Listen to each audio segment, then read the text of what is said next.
Can you print out my L out for me?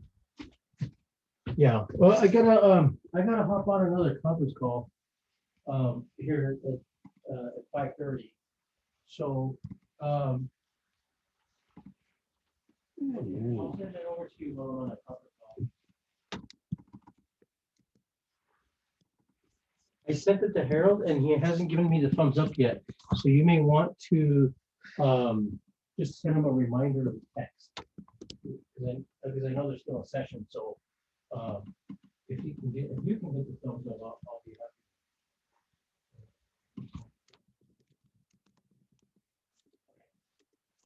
Is it?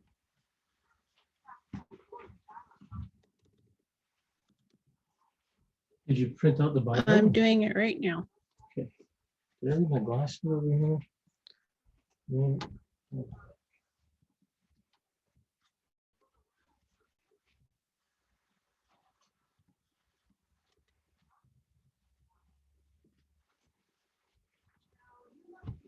I'll log on.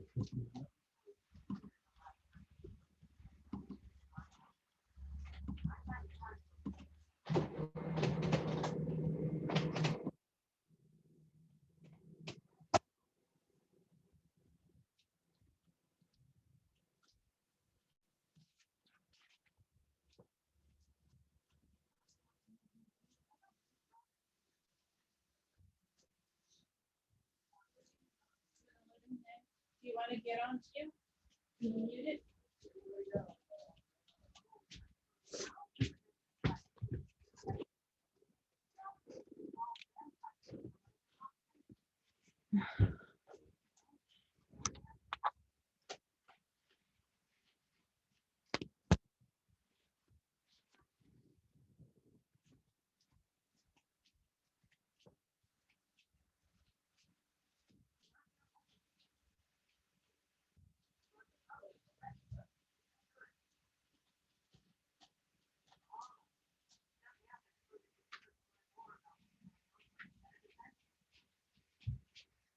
Jeremy, can you turn it down?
Make sure to let people introduce themselves if they're here from the party.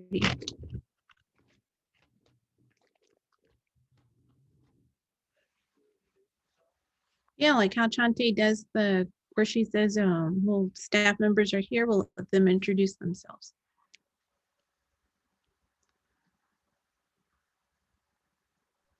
Can you guys hear me? Yeah, I can hear you, Julian. Oh, perfect. Hey, It's good to Remy, see how are you? again. You as well. I'm doing well. I'm glad to see you're in good health, and we saw each other on the flip side of the pandemic, it looks like. We did. That's right. That's right. There we go. How many are we expecting tonight? Do we know? We had over 100 people say they would come. People are showing up into the waiting room, so. Jeez. All right. Big crowd for Zoom. Yeah. Honey, are you okay with the sound on the, Julian, there's kind of like a not clear, not so much clear sound. Let me, oh, I see, I hear a feedback. Hang on.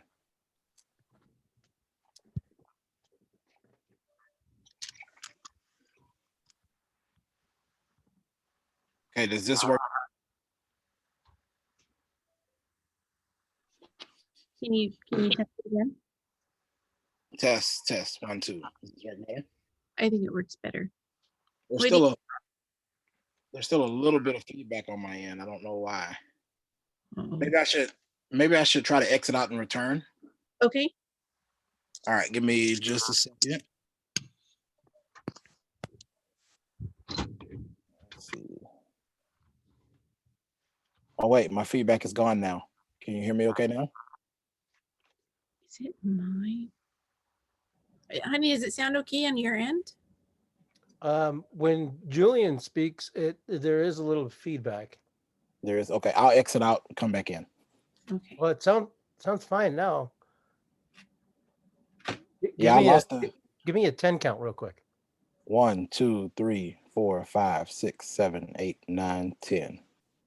Yeah, that sounds good for me. Okay, yeah, it sounds can- better on my end too. The feedback is gone here. I can hear just fine, Rami. This is Kellen. Hey, Hey, Kellen. Kellen. Hello, hello. So it's 5:31. Are you guys ready? Oh You yeah. good? All right, I'm gonna start admitting people.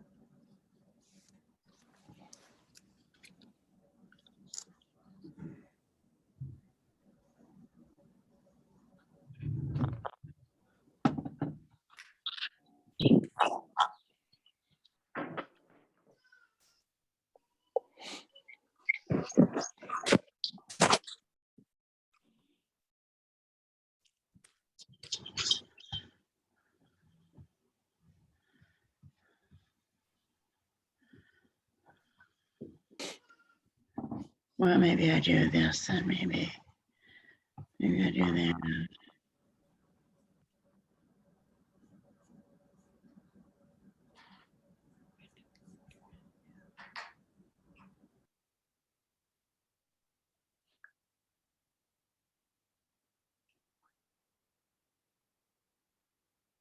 Hi, everybody. Welcome to the Oceti Sakowin Omnichie. It's our weekly progressive forum where we focus on progressive issues that are of great concern to the Oceti Sakowin Caucus in a South Dakota Democratic Party. And it's a great pleasure to see everybody here tonight. My name is Rami Bald Eagle, and I will be standing in for the host tonight. And it's a pleasure to see everybody. A lot of familiar names on tonight, and it's a pleasure to have you on. Tonight is as billed in our run up to this is going to focus on African American and Indigenous relationships, as well as to talk about some of the other work that our guest speaker for tonight is doing. But before we get started, I wanted to start with just a quick opening prayer for everybody here. So if you'll bear with me for a couple of minutes, I'd appreciate. Thank you. Ha to Kashkala.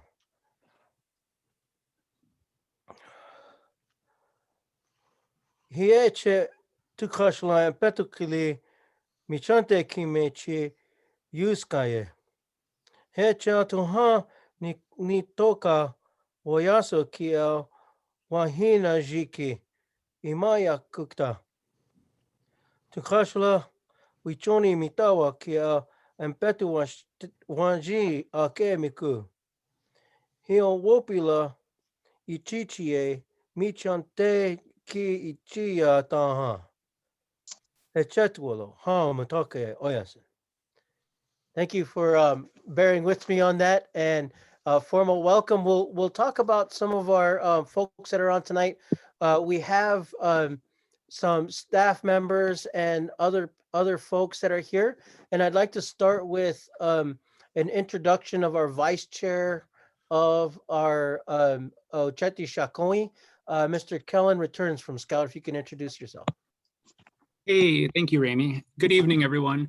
My name is Kellen Returns from Scout, and I am the vice chair of our Oceti Sakowin Caucus. I am from Rapid City, South Dakota, and I am a tribal citizen of the Standing Rock Sioux Tribe. I was born and raised here in Rapid City, and I've been fortunate to have the opportunity to engage in numerous capacities of civic and political engagement.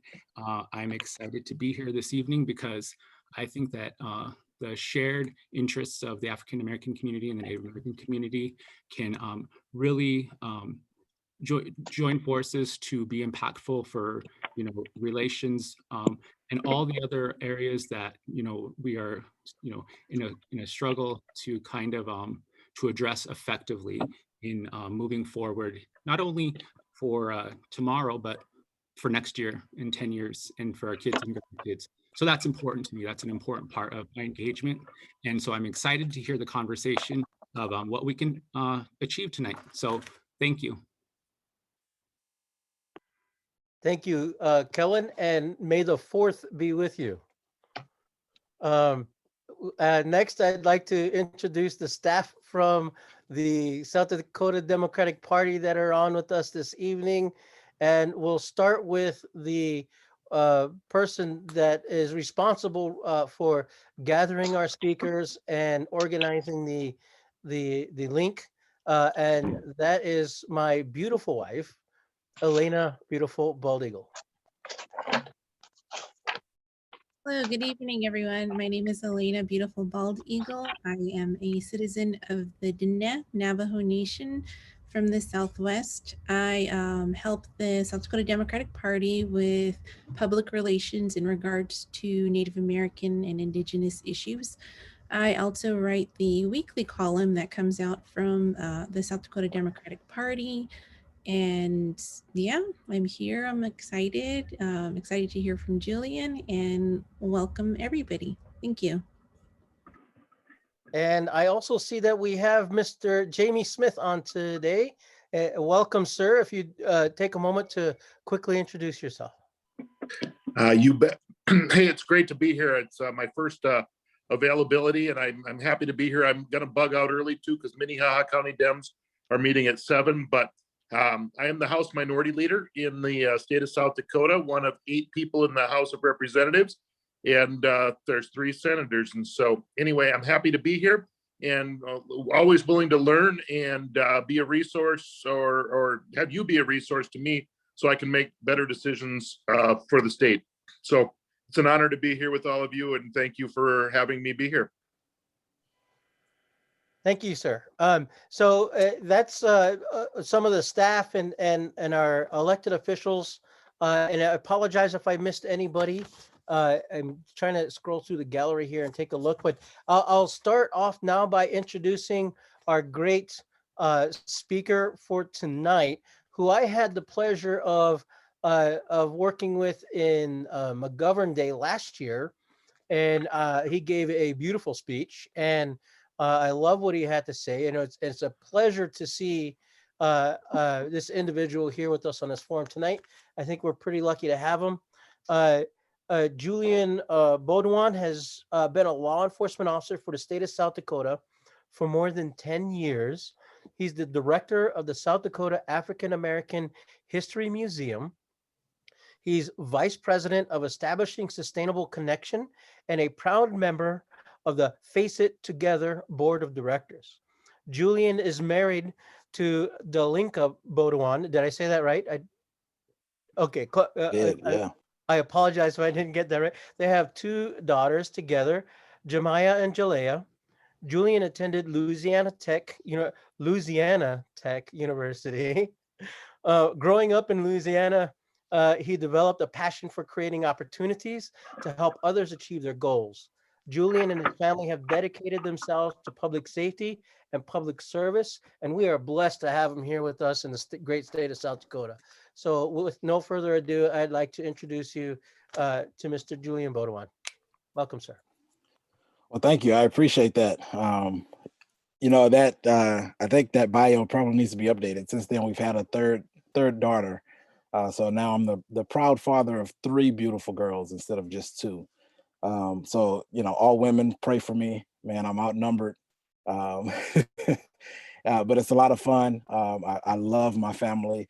And what I do in this community is because I have love for not only my family, but I have love for the community as well. So once again, thank you for that. Before I start and kind of get going, I'd also like to just take a moment to ask you guys for prayer for Randy Seiler. So if you hadn't heard, Randy was in an accident and he broke several ribs and a few other bones, I believe. He was in ICU and he just made it out last night, or he was scheduled to be released last night. I'm not 100% sure if they were able to release him or not. So just keep him and his family in your prayers for a speedy recovery as well, because we know he's an integral part of the Democratic Party as well. So, all right. So with that, I'll just kind of jump right into it. You know, originally I think I was asking if we can make it more of a conversation. And then I'm glad that we didn't go that direction, because as I started to do more research and more reading, you know, I was given 30 minutes and I'm going to have to cut myself off, or somebody else is probably going to have to cut me off once we hit that 30-minute point, because there is so much, there's so much trauma within both the Native American community and the Black community, not just in the state, but in our country. And so I want to talk about the history of some of that trauma, but then I also want to dive into maybe talking about how we could unite together to move past the trauma, to really advance our communications with each other, and also advance ourselves within the political spectrum here in South Dakota. And I'll say this now, and then I'll try to end with it as well. You know, I'm one of those individuals to where I love ideas, but I understand that I don't have the best ideas. And sometimes I understand that even if my ideas are great, they're not complete without other ideas. And so I don't want to be one of those individuals who attempt to lead with just my ideas or just my purpose.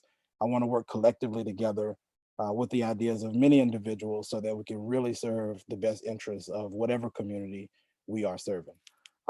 So with that said, you're going to see me kind of look down because I do have some notes. I wanted to make sure that I didn't miss out on anything. One of the biggest things for both the Indigenous community and also Black communities are that we are extremely vulnerable individuals. We are extremely vulnerable communities. And so I want to address where we intersect, right? Where our vulnerabilities intersect and how they became vulnerabilities. One of the questions that I posed to myself while I was researching was, why does it seem as if we are constantly fighting against each other for last place, if that makes sense? We are considered in America to be the bottom of the bottom, but we have the richest history in this country. We have the richest cultures in this country. And anytime there's a situation or an incident on reservations, on Indigenous land, or within the Black community, it seems as if we hold educational seminars and then we stop there. There's communication, but there's no effort to actually unite efforts, or excuse me, to unite action so that we can move past whatever trauma that has been caused by this country in particular together. So why does it feel as if we only talk to each other, but then when it comes to action, we fight against each other to stay in last place? And so that's the question that I posed to myself. And it's a question that I ask you to think about as I'm going through some of these historical facts. You know, the pandemic caused quite a stir, right? And now I'm kind of addressing the trauma. One thing that I really found interesting was a key statistic that said the only two communities, and this is from the Arizona State University research team, the only two communities in our country that did not see a drastic increase in mental health disorders and suicide rates were Black communities and Indigenous communities. So then I started asking myself, why is that? Yes, we did see an increase, but why didn't we see a dramatic increase like every other community when we're all going through the same thing? And so the answer became clear. It's because of the inequities that we've had within our country for so many years. Both of our communities have already suffered from mass deaths and mass casualties. For many in this community, for many in this country, excuse me, you know, the pandemic, this health pandemic that we just went through was the first time that they've ever had to really face mass trauma.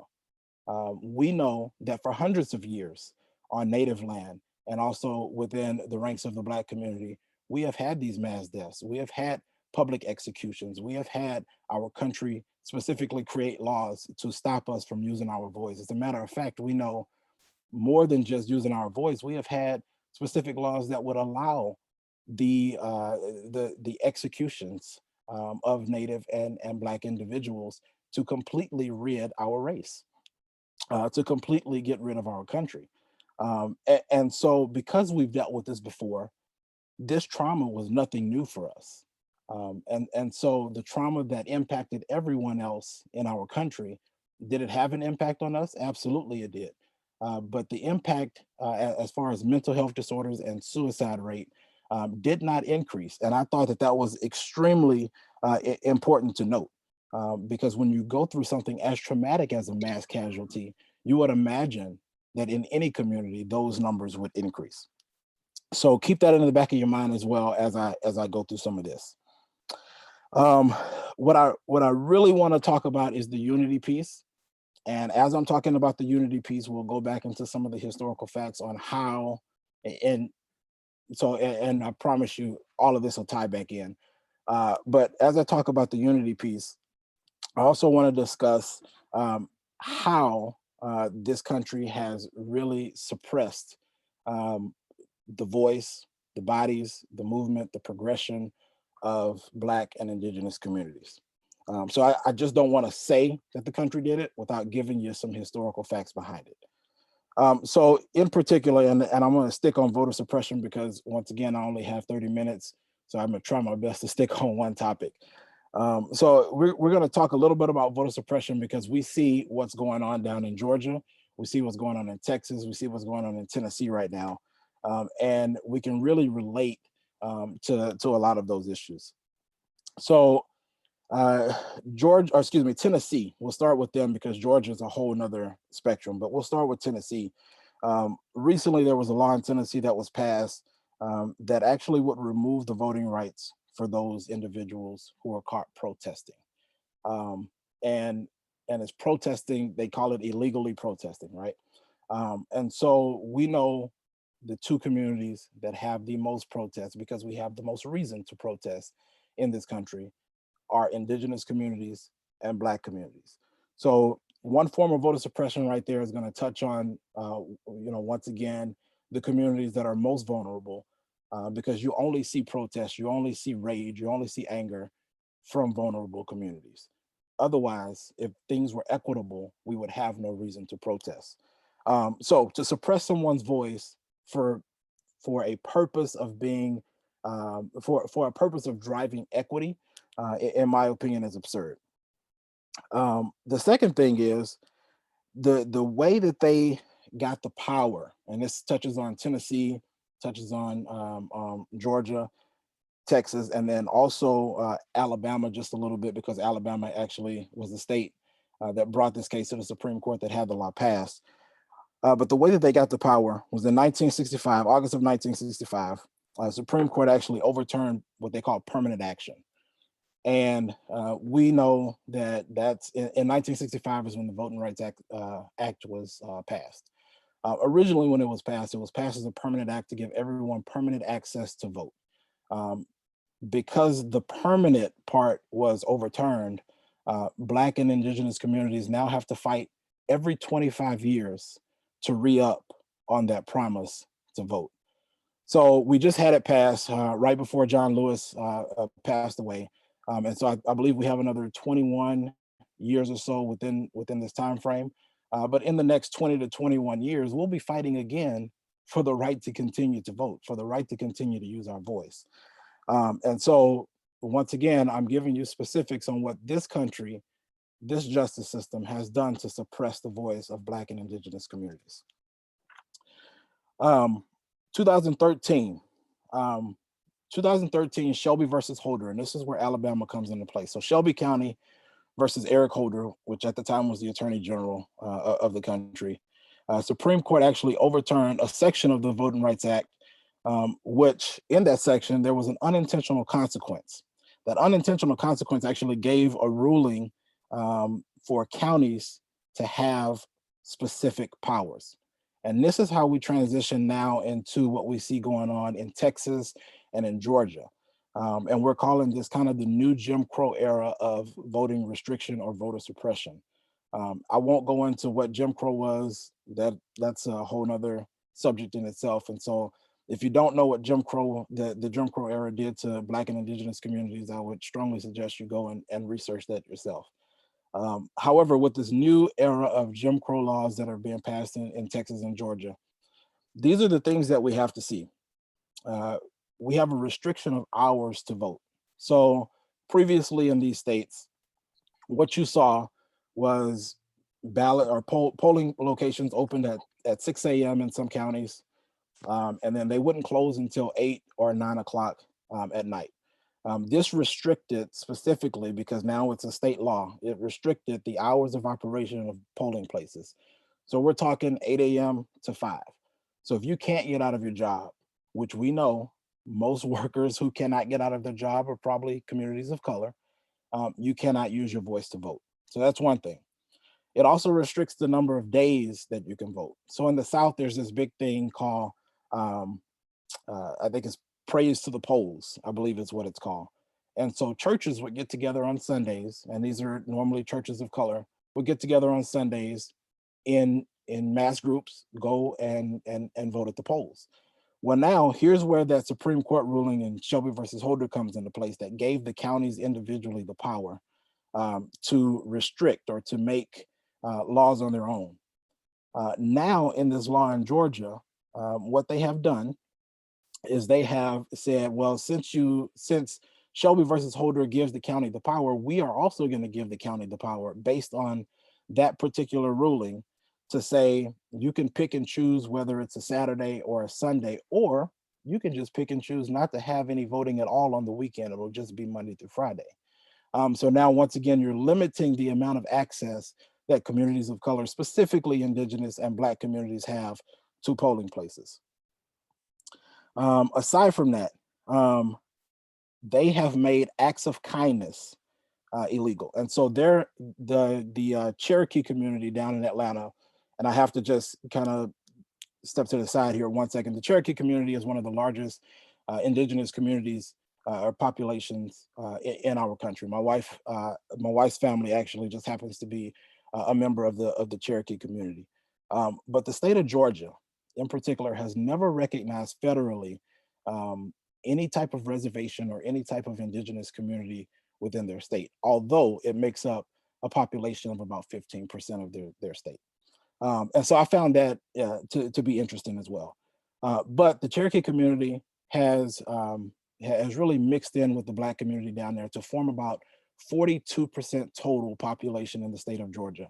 And so there was an effort about 5 or 6 years ago by those two communities specifically in Atlanta and also in Savannah, Georgia, to go out, and because they saw a lot of elderly individuals standing in line, making sure they were using their voice, but they would go out and they would pass water, they would hand out snacks, make sure everybody, is staying hydrated and healthy while using their vote. Well, that's an act of kindness, in my opinion.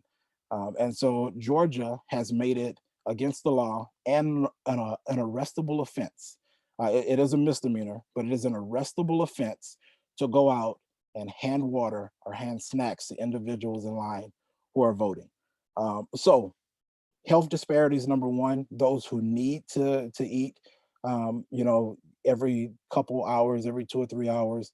We talk about diabetes being the #1 cause of death in both the Indigenous and the Black community. So we know that hydration is also going to be important. That is specifically targeted at our communities to restrict us access to go and vote. The last thing is that this particular voting act or restriction bill cause was a restriction on hours of the voting ballot drop off. So this goes back now to the previous administration claiming issues of voter fraud. So before I kind of dive into that issue, I will tell you that over the past 45 years, there have been several investigations across our entire state, or excuse me, across our entire country of voter fraud allegations. The percentage that ended up in positive voter fraud was 0.00006%. We're talking about barely any voter fraud whatsoever. The voter fraud that was found was mostly done in white communities, not in communities of color. And so for them to now try to use that particular statistic to say that there is voter fraud or there is proof of voter fraud to restrict the hours of the voting ballot drop off in a mailing election, which we just went through because of the pandemic, and a mailing election really restricts access to communities that don't have access to public transportation, that don't have access sometimes to a post office. And so when they restrict it, it's only during the hours of operation, which once again is set by the county, and the county can do so based on the county commission, or I guess we call it a county commission here in this state, or whatever the equal is in other states. So those are extremely problematic as well. So then we go back now, and I want to now, because in Texas and Atlanta, you find that those things on the majority of times, they hit home really hard in the Black community. But I want to make sure that we're tying this back in, because I am very appreciative of the platform that I'm given, especially today, to speak to the Indigenous community. So I want to make sure that we tie this right back in to who I am speaking to. In 1866, the 14th Amendment was passed, and the 14th Amendment granted citizenship to everyone born on this land, with the exclusion of those who reside on reservations. And so there was another 50 some odd years after that law was passed before our Indigenous brothers and sisters became citizens. 1924 was the year that Indigenous people became citizens of the United States. However, going back to Jim Crow, right, we know that there were still restrictions throughout that time to really limit the access that Native Americans had, not just to use their voice, but also to gain seats and power in public office.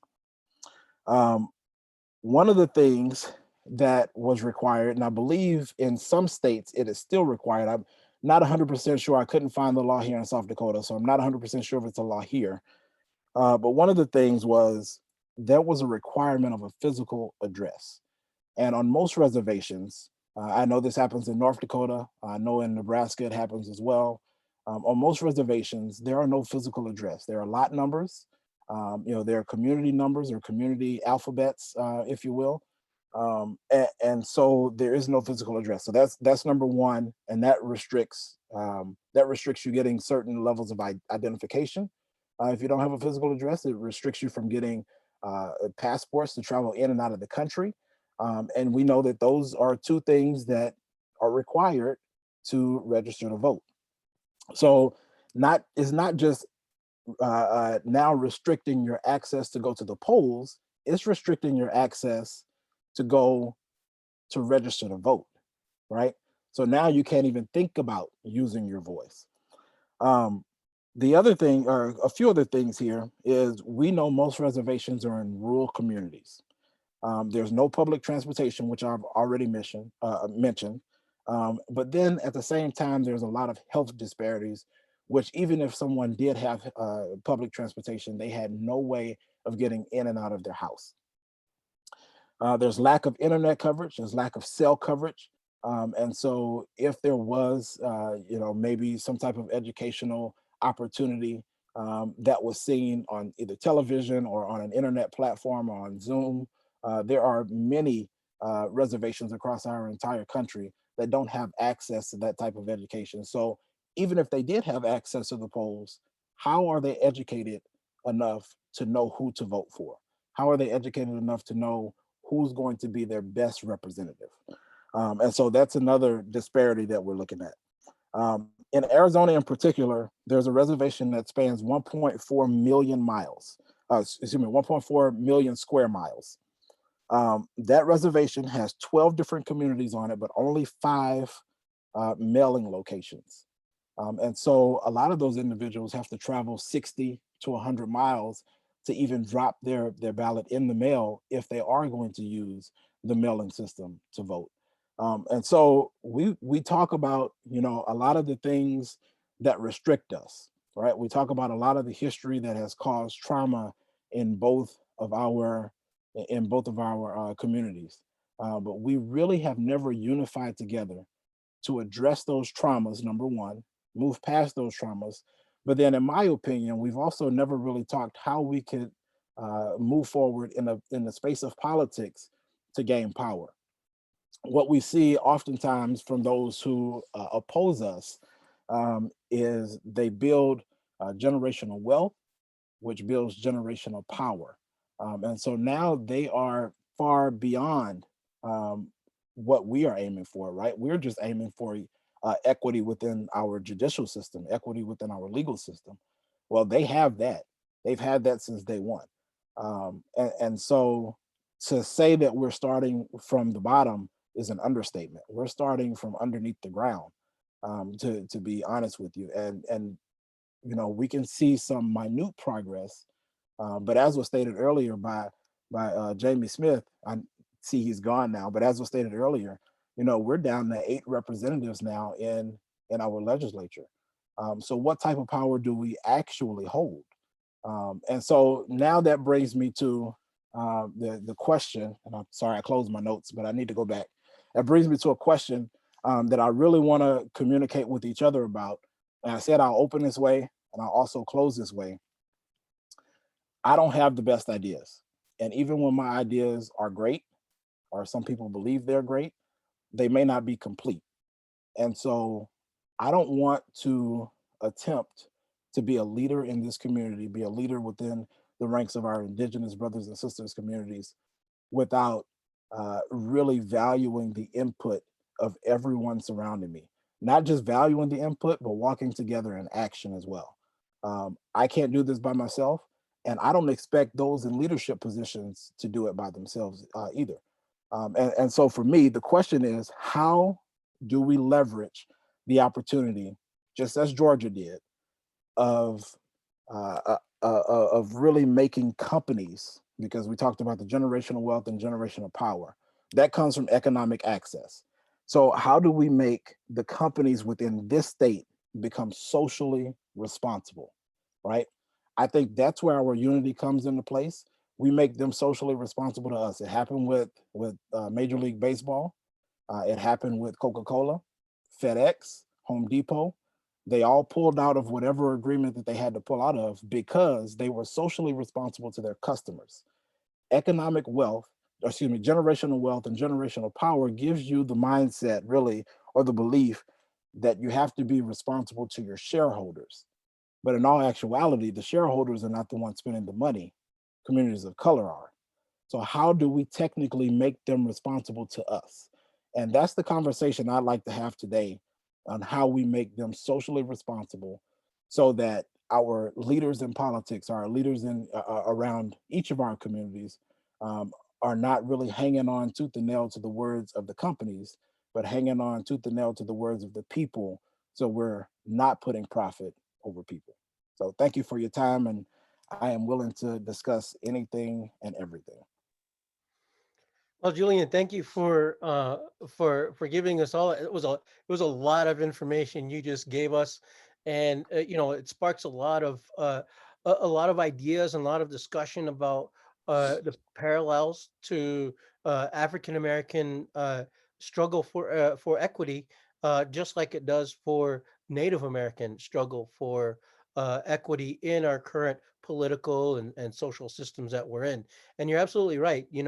Um, reservations face extreme uh, uh, isolation as far as what we're economically and socially able to do under the constraints that we've been placed under. It's when we talk about things like polling stations or even to mail in a ballot. You're absolutely right. The choices for some people on reservations is to travel 60 miles over poor infrastructure uh, to mail a ballot or leave the reservation and go into a border town and run the gauntlet of trying to mail your ballot in a town that doesn't really welcome your presence there at all.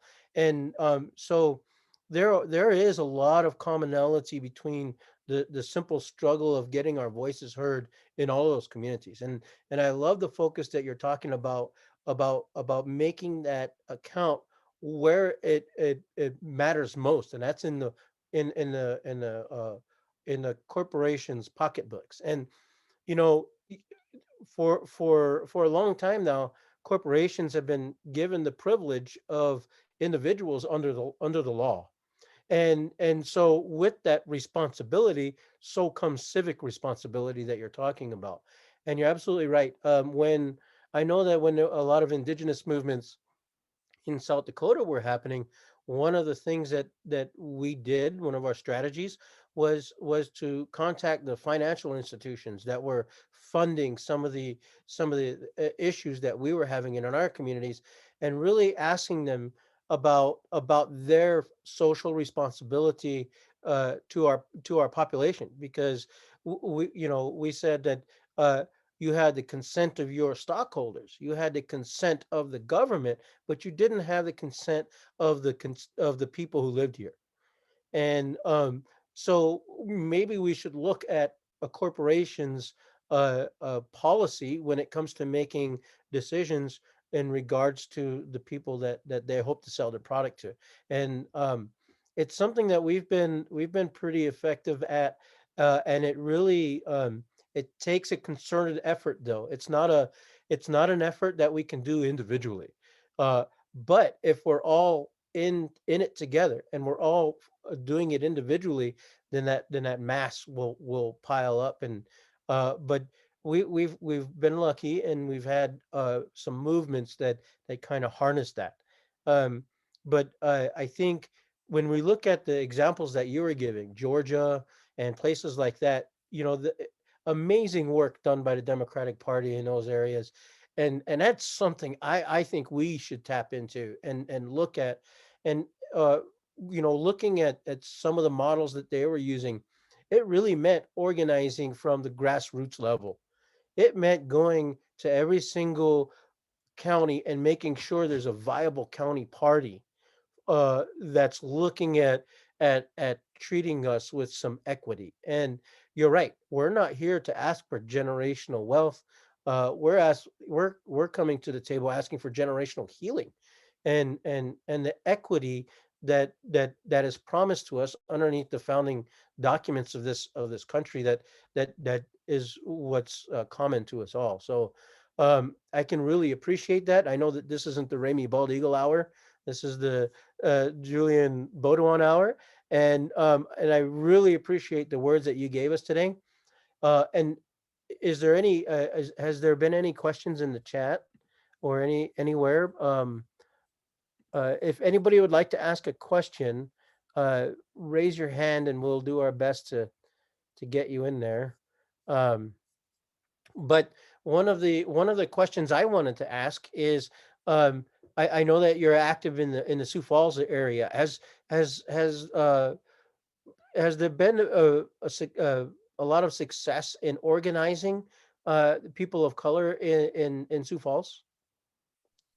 There has actually, and it started, last year with the George Floyd movement, if you will. Um, kind of the Black Lives Matter movement came and went, came and went, came and went. But when the murder of George Floyd happened, we really started to see some transformation in the community. I had the privilege to open up the protests here in Sioux Falls with the speech right by the Martin Luther King Jr. Um, statue downtown Sioux Falls, and I looked up, and all I saw was a sea of people. It was about 8,000 people, and apparently it set the record for the amount of protesters in one space in the state. And so what we decided to do, myself and a few other community leaders, we decided to really try to leverage the power that came from that moment. And so we created a coalition. And it's the South Dakota Coalition of Equity and Justice. And so we've reached out to individuals within leadership ranks in law enforcement, in the legal field, and also just community leaders in general. And there are several elected officials as well that are on this coalition. But we have probably a coalition of about 40 to 45 individuals who are really working to change the nature of our justice system and make sure that every law on the books is equitable. It's not an overnight fix, but I will tell you that most of those individuals on this coalition, not all, but most, are people of color. And so when you talk about specifically organizing those in communities of color, we were able to do so, but we're less than a year into that organization. And so we have a ton of work to do. We have speakers, national speakers that we've contacted that have come in to give us some training and some background education on how we should move forward, the things that we should do, the things that they've done, and how we can implement that directly in South Dakota, because we know South Dakota is a different monster. But we are working very, very hard to ensure that every law in the book is an equitable law for all communities. Right. I mean, that's a pretty awesome thing, and I'm sure that the Oceti, Sakowin, and Indian country would be happy to help participate in that respect. And coalition building is definitely one excellent way to have a unified voice. Now, Kathy Bauer has brought up a good point, and that is about specific issues being a unifying force. And the one Kathy spoke to was Medicaid expansion. Is that something that your coalition is thinking about? And is that something that we could all work together on? So in particular, when we talk about the coalition, that is not something that is the focus of the coalition. I'm not sure that it will be until we get the justice system situated, which, how long is that going to take for a justice system that is really unjust for communities of color? It's going to take a complete overhaul, complete transformation of not just the system, but the organizations who participate in the system. So we're looking at, 10, 15-year project, if not more, just to make changes in the major communities, not even across the entire state, but just the major communities. When you talk about, unifying on an issue such as Medicaid, because Medicaid, Medicare, and even now when we have the Affordable Care Act, because those three things are so interwoven and so complex and not understood by most individuals, how do we first, before we unify on the issue, how do we first unify on promoting education to our communities to ensure that we understand it first and that it actually is a benefit to us? Because we can be told that it's a benefit, but if we haven't done the research, we don't know that it's a benefit to us in our communities at all. So I guess my question would be, how can we unify on promoting educational methods and educational tools and creating an equitable way of access to that education? One of the things that really bugs me, and this is here in Sioux Falls, is that we have this project called the Link. And the Link is supposed to be this deal for those who are drug addicted or those who have mental health issues. And what they've done is they've really just made a building and put people in the building, and they expect people to come to the building. For me, making those things equitable for people who suffer from addiction or people who suffer from mental health disorders, you go to them, you bring the resources to them. And that's what equity means, because you have a full understanding of people not having access to the resource. And so you provide the resource to them. So for me, once again, bringing that all back is, how do we educate people? And then how do we make that educational, the aspect of education equitable and accessible as a resource to all communities of color? Right. Yeah, that's a good point. Well, we have a couple of hands up. First one is Elena. Thank you, Amy. Jillian, I have a question. I do a lot of the social media posts on behalf of the party. And one of the things that I'm having problems with is messaging.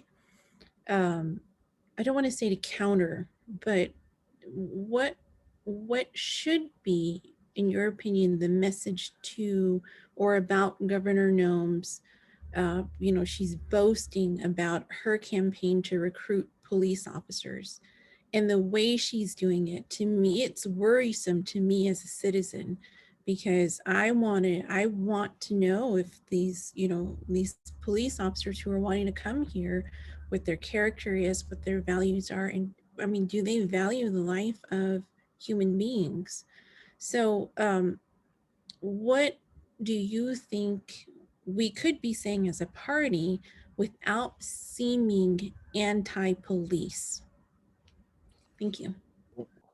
That's a great question, especially because I am in law enforcement, and I'll tell you my experience. I'll tell you my experience directly with Governor Noem, and then I'll tell you my experience with the Republican Party versus the Democratic Party. So with Governor Noem, I've known her for quite some time. So I've been in state law enforcement for approximately 11 years. I started off in the city of Pierre, and I was on the team that really did protection. It's called the Executive Protection Unit, but we did protection for all state executives and any visiting executives. And so prior to her really becoming one of those exclusives or one of those executives, she would come in to Pierre quite often, pass right by the office with the uniforms in it and not say a word. Now, quite often, even as the governor, she would come in or she would pass by us at a function and not say a word, right? And so if you really support us, the least you can do is say hello. The very least you could do is say hello. Now, I hear a lot from the Republican Party that they really appreciate law enforcement, right? But those are the same ones that put profit over people when the objective of law enforcement is to protect the people. And so their actions don't speak as clearly or as loudly as their words. What I see from Democrats is quite the opposite. I don't see us talking enough about it, right? I can't tell you how many times I'm approached in public and mostly, and you don't ask anybody, are you Republican, are you Democrat? You can kind of tell in this state who's who. Democrats are fairly obvious. But I can't tell you how many times I get approached in public if I'm in uniform and someone just gives me a thank you. It means a ton to those in uniform, but quite often it's not those who you'd expect. It's not the Republicans. It's not the Trump wielding flag individuals. It's those mostly communities of color who you can see they struggle. You can see the struggle on their face. You can see the struggle on their family's face. You can see the pain and the trauma that they've gone through, but they still found time to come and tell you thank you. And it means a lot to us. But what I don't see is the public acknowledgement from the Democratic office, right? So Republicans are really great publicly to say, go law enforcement. And then they put Democrats in a corner, they back us in a corner to where if we do say something that pushes back on their agenda, not necessarily pushes back on their support of law enforcement, but pushes back on their agenda, then it backs us into a corner to make it seem like we don't support law enforcement at all. So in my opinion, what I think the communication effort needs to be is, let's just get out there and be very public about how much we do appreciate law enforcement before we can push back on any agenda. Let Noam say whatever she wants to say, but let's go out, let's be actionable, and then let's use our words very publicly. And if we're very public about our agenda and we leave her to her, let her be her, because she's a train wreck. She's gonna mess up anyways. Just let's just be us. Let's be genuine, let's be real, but let's be very public about how genuine we are about our love for law enforcement. That's just my opinion. Thank you. That was a good question.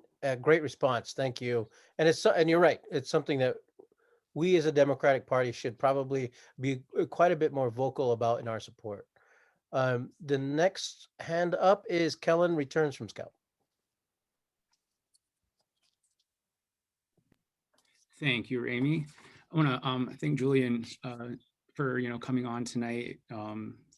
It's good to have these conversations, and I don't know that we have them often enough. I wish that there was probably maybe more people here tonight so that they can maybe even just listen, because I know that there's a lot of people who have these same kind of questions and the same kind of intention to have dialogue. They just don't know, I think, the capacity of how to engage in it. And that's the first, I think, obstacle or sort of hurdle that, we need to normalize these kind of conversations in order for us to have a better understanding moving forward. And so I think that this is definitely a great step in that direction. My question is you talked about, changing, having some kind of transformative change in our justice system and our legal system. And so I wanted to know, how would you define what equitable or transformative change means in our judicial system? What does that mean to you? What does that look like to you? Man, that's a great question. That's so solid of a question that it's extremely complex because it goes beyond just the judicial system. It goes beyond just the legal system. It goes directly to the organizations that serve our communities first. The first thing, before I answer your question, and if I come back and I forget the question, please forgive me if I ask you to repeat it. But the first thing that you talked about was really having these types of conversations and wishing that we could have more of these. Well, here's what I tell everybody, and it's very specific to two communities to me. The Black community and the Indigenous community, because we have so many traumatic experiences, and because we have been fighting for equity and justice for so long, these conversations that we have are daily, right? They're not necessarily uncomfortable to us anymore. The uncomfortability went away hundreds of years ago because we've been talking about it for that long. So how do we actually now push everyone else to get past being uncomfortable? These conversations are easy to us, once again, because we have them. But how do we now move into action? Because if we're moving to action and everyone else is still in the place of being uncomfortable, then there's no action. So how do we as two communities push everyone else to now be comfortable in saying racism exists, number one, but number two, we have to really be anti-racist in all of our actions. And then to go directly to your question, sorry, I kind of went off on a tangent there, but there was a thought when you made that comment. But then now to go back to your question is, how do we really make things equitable? What's my definition of equitable, right? Is that correct? Yeah, okay. Yeah. What does it mean to you? What does it mean in our judicial system? What does it mean to be equitable? What does it mean? What does it look like? I mean, does it mean something to you? Does it look like, are they comparative? Are they the same thing? I mean, how would you define that? Yeah, so I don't have like this perfect picture in my mind of what equitable looks like. But I can tell you what equitable is on a local level. And when I say I don't have a picture in my mind of what it looks like, it's in a judicial system.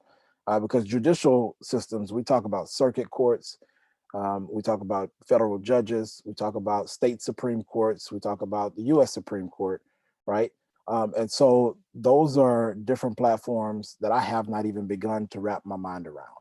But the fight that I have is very local, and it's specific to police departments. It's specific to state police agencies. And so for me, what equity looks like, number one, is getting the administration, whatever administration it may be, whether it's the organization's administration or the governor's administration, to really hone in on each law, or excuse me, each policy first, that is written in that organization's policy manual. I'll give you an example because we just talked about this yesterday. Sioux Falls Police Department has a policy in place to where, if, for example, someone is out on the street, let's say it's a street performer, right? Someone's out on the street, they're using a microphone, they're out there just trying to make some money for their families, right? Well, the PD will come and they'll ask them to be completely removed. Well, how equitable is a policy like that versus other agencies that have policies in place that have community policing officers that will walk downtown and supply the permits that are needed for sound, that'll supply the permits that are needed to make money on the streets, and then allow that person to continue to make a living for themselves versus arresting them on the spot and removing their equipment and taking their equipment and placing it in the evidence and then making them wait another 6 months before they can get their equipment back in the evidence, only so they can go and apply for a permit to come right back with the same situation. And so that's a very, very tiny policy, or procedure or ordinance, whatever you want to call it. It's very, very minute, but it's very inequitable. How much time have you taken away from someone's family? Now, how much money have you taken away from someone's family when the problem could have been fixed in a matter of 2 minutes, right? Now, how much time have you put in place in our judicial system? And how much money have you taken out of the taxpayers' dollars, out of the pockets of taxpayers to bring this individual to court because they didn't have a sound permit? That's completely inequitable, not just to communities of color, but all individuals in our community. And so I think it really takes recognition of small and minute policies, ordinances like that. And it starts with local organizations really pushing your local police departments to say, hey, we will have equity and justice first before we have equity in our judicial system. So that's kind of where I am on that. Okay, well, that didn't answer my question, but I will phrase then, I'll say this then. So do you think that moving forward in a collaborative partnership, then maybe we should have clear and concise goals? Maybe we should be more defined in what kind of outcomes we're looking for and what we're looking to achieve, because raising a question about a system or raising an objection about an existence of something that we disagree with or that we find as inequitable, I think moving forward and raising those objections, but not having some kind of a clear, concise plan of what it looks like and how it's defined, I think is as problematic as those systems existing in the first place. So if we don't have a clear definition of how we want to address those things, I think that we're essentially just kind of, two things coming, forces coming together and not having any kind of definable outcome. And so maybe that's something that's a conversation that we have to, have in the, as we move forward, because I know what I kind of want for, I know what it looks like to have equity and to have representation and to have all of those things to change, the judicial system, the legal system.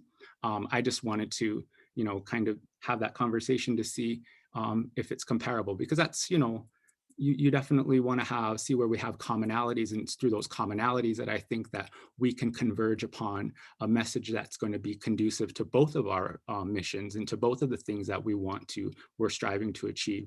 So, but thank you for the narrative, and I will definitely keep in my notes, and we'll have more conversations, I bet. Yeah, we absolutely should. And can I just say too, the commonalities span beyond just the communities of color. You know, working within a law enforcement agency, I can tell you that there are many cops who are registered as Republicans who want to be Democrats, but they're afraid to, to put the D behind their name because they're afraid to be an outcast. But they are very, very willing to sit down and have the discussion with community groups, with community advocates. And so some of the work that we are doing in the coalition has been to reach out to those individuals from within the agencies to say, hey, will you work with us on the changes? Because one of the things that we've run into is access to some of the policy manuals. The state of South Dakota has a law on the books to where they don't have, no organization has to provide a policy manual unless subpoenaed. For the law enforcement agencies don't have to have their policy manuals given to anyone unless subpoenaed by the courts. And so there are some things that we would have to, reach across the aisle, if you will. And I think it does start with communication. You're absolutely right about that. But when you said, we should have commonality and goals, I will have to give you a little bit of pushback on that because I think we are past setting goals. We know what we want, right? We might not know what we want and how it looks. We might not know what it specifically looks like to everyone because it has to fit the mold for all communities. But we know what we want. We want the justice. We want the equity. We want equality. Like we know exactly what we want. So yes, we have that conversation, but we don't make it a goal because that goal has already been set. We make it a demand. And so how do we move forward by demanding access to these things? How do we move forward by demanding that the policies are changed so we can get our hands on policy manuals and we do the research for ourselves along with the agency doing the research for themselves so we can go ahead and make these things equitable. So for me, it's moving past the goal because and maybe this is a personal thing, but I am beyond setting goals for justice. I'm beyond setting goals for equity. I'm at the point now to where we have to make demands because our future depends on it. It's a very valid point, and I can relate to that specific issue simply because I'm in a position in my tribe where I'm able to influence policy.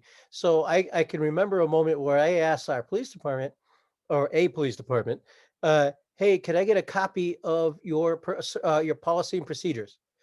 So that because I've been getting complaints from the constituents about certain policies and procedures that's being utilized by the department, and I literally uh, had to go to the police department, and they unlocked a file and pulled a paper copy of it out and said, "Here, you can look at it, and then when you're done, I'll put it right back in my filing cabinet."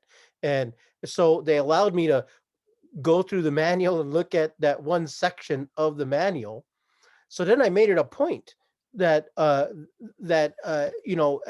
the executive office needs to have this policy and procedure manual in front of him so that he knows what to tell his constituency. And so I made it a point then to get that manual, and it was a months-long struggle, but we finally did end up getting that manual at the executive office so that we could affect good change that the constituents wanted, that the people wanted, that was fair and equitable. So I certainly understand that, and I was working from within the system to get that done, and it's not easy to do. And we have time, I think, for one more question. And Mr. Hart, Lynn Hart had a question for you. Oh, hello everybody. How you doing, Julian? Hey, Lynn, how's it going? Good.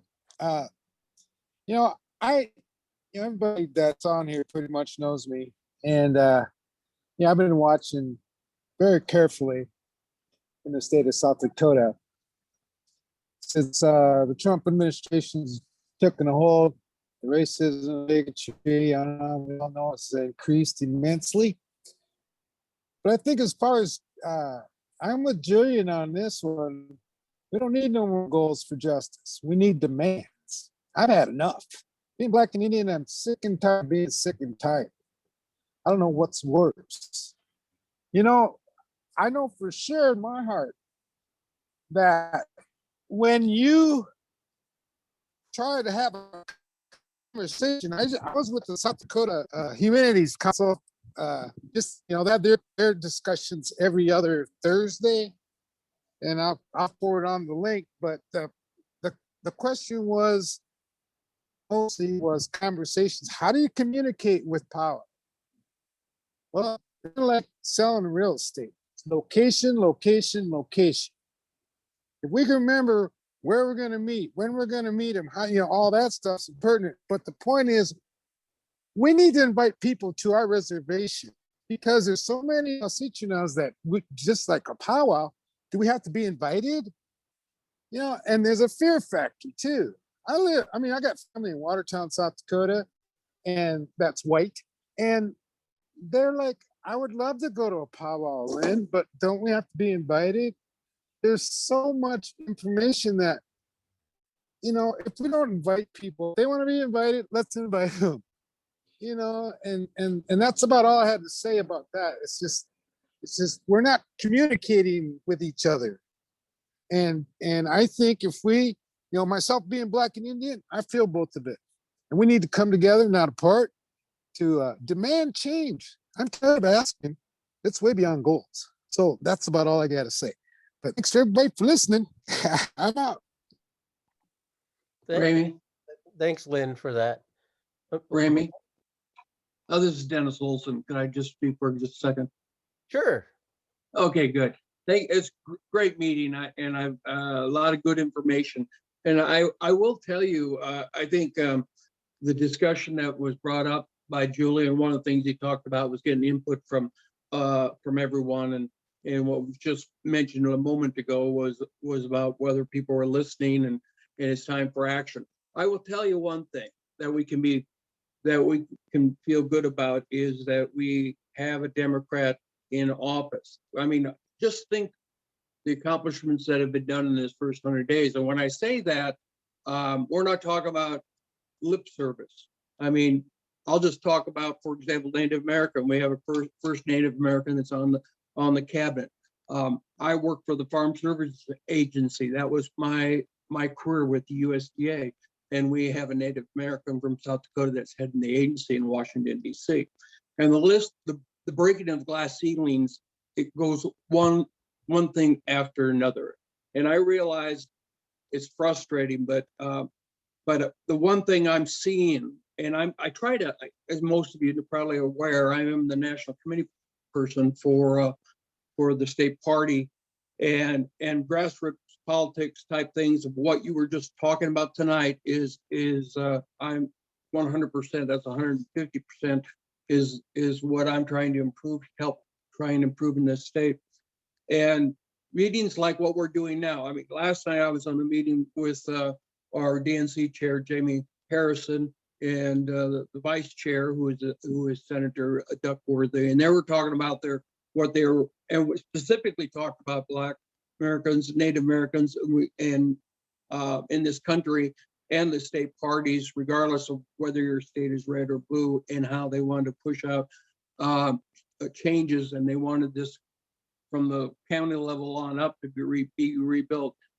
We have a chance now to do that. I mean, quite honestly, we do have people listening and taking action.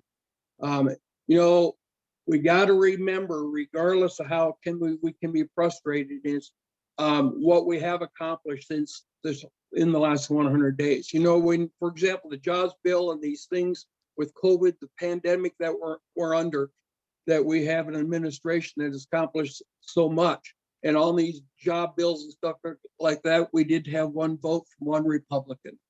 And so, for example, I thought of this today, that anytime John Thune or our South Dakota delegation, I plan on attending those meetings and speaking up and calling them out for not standing up for South Dakotans, not for every South Dakotan.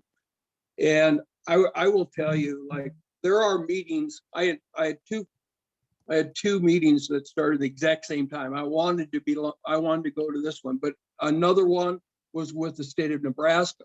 There's meetings going on. I can truthfully say every night in every state going on. There's ground building, and there's this pent up thing about that there isn't enough change. All I got to say is that we have people that are listening, and our tent is big, and like I feel more confident now. I don't know how everyone felt about the president's speech the other night, but honestly, he was speaking to all of us, and I feel so proud, and I think that we're part of the solution. And I guarantee you, I appreciate, like he said earlier about the value and the input. Please, anyone always feel free that they can contact me. But Rami and Alina and Julian, thank you so much for this very informative thing. And that's what it is bringing people together and working together. And I'm committed to doing my part to help anyone, any way that I can. Thank you very much, Rami. Thank you for those comments, Dennis. It was really appreciated. And you're right. Sometimes it feels like we're in it alone and no one's listening. But it's moments like this that we can reassure each other that something's being done. If we're not doing it ourselves, there's other people working on it. People like Julian and people like Dennis and pretty much everybody who's on the Zoom call looking at some of the names. So that we kind of ran over a little bit on our time tonight. I want to personally thank everybody for showing up tonight, and especially our speaker, Julian. And I hope to see him again this next McGovern Day. But on that, I will let our closing comments come from Mr. Beaudion himself. So Julian, if you could close us out here on this great meeting that we've had tonight, I'd appreciate it. Yeah, absolutely. Thanks again for just allowing me to speak on your platform and be a part of your community. I'm very, very gracious to even be invited to have this conversation. A couple of things that I'd like to close out with, and these are maybe in relation to the last two comments that were made. First by Lynn, how do we communicate with those in power? And I think you communicate with power. One really important thing that I heard several years ago that I've tried to not necessarily live by, but I definitely walk into the room with more confidence because I heard this, is that I have to stop telling people I'm sorry, right? I have to go into the room because I'm not sorry. I don't apologize for my experience. I don't apologize for who I am. And so taking that phrase out of my vocabulary and really leaning into exactly who I am, what I stand for, what my community stands for, and what my community wants has really been powerful for me. And I've really learned that people actually listen when you're just genuine, when you're not apologetic for who you are, and you're just very genuine about being yourself. The second thing is, and I believe this was to more to Dennis's comment as well, is that yes, the first 100 days have been great. Recently, however, President Biden did make a comment that kind of took me back a little bit when he said racism didn't exist, and I'm fighting to be anti-racist. And the two communities that experience the most racism are right here, is on this call when you talk about the Black community and the Indigenous communities. And so if we experience it and we know it exists, and we'd like our leader to know and understand it exists as well. How can you be anti anything if you don't even admit that thing exists, right? And so it really diminishes the work and the progress that we're doing if our top guy is not even saying that it exists. And so for me, I'm happy about the progress that has been made within the last 100 days, but I'm not fighting just for happiness. I'm fighting for joy within our communities. And so joy for me comes with accountability. And although I'm 100% Biden all the time, I will be holding them accountable. And I just ask you guys to hold all of our elected officials accountable as well. So thank you again. Thank you, Julian. And thank you everybody for showing up tonight and listening to us and asking questions. And we have another meeting again next week. Is it next week, Elena? Next week on Tuesday. So we have meetings every Tuesday night like this. And that's going to be with Dr. Darding from the Black Hills Clean Water Alliance. And everybody's welcome. So with that, we'll bid you adieu and we'll see you next week on Tuesday. Thank you. Have a good night.